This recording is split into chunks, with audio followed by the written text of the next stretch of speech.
I think those are unfortunate words. I don't think this is clearly not an accident. It is clearly not a misunderstanding.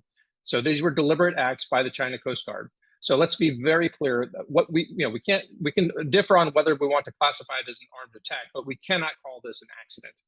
Right. Now, what does this mean going forward?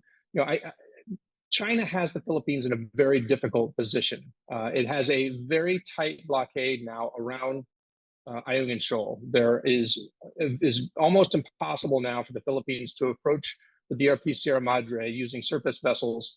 Using whether it uses speed or stealth or whatever means. China now has ships almost in permanent blockade position around the shoal, including inside the shoal itself.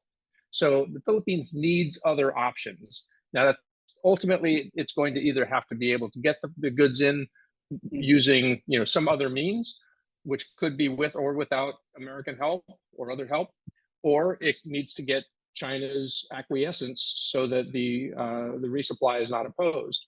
And so I think that that's where the Philippines is. I think that the idea behind using terms like that was toward de-escalation.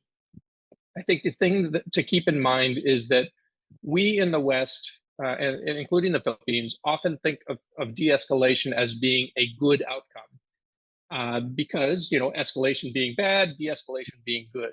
The problem is that China sees de-escalation as an opportunity to reposition in its favor. So, think back to 2012 and Scarborough Shoal. Yeah. The Philippines and the Americans were looking to de-escalate.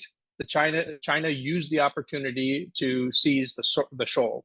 So we need to be very careful, I think, when we consider de-escalation as an outcome, that we don't sort of fall into the trap.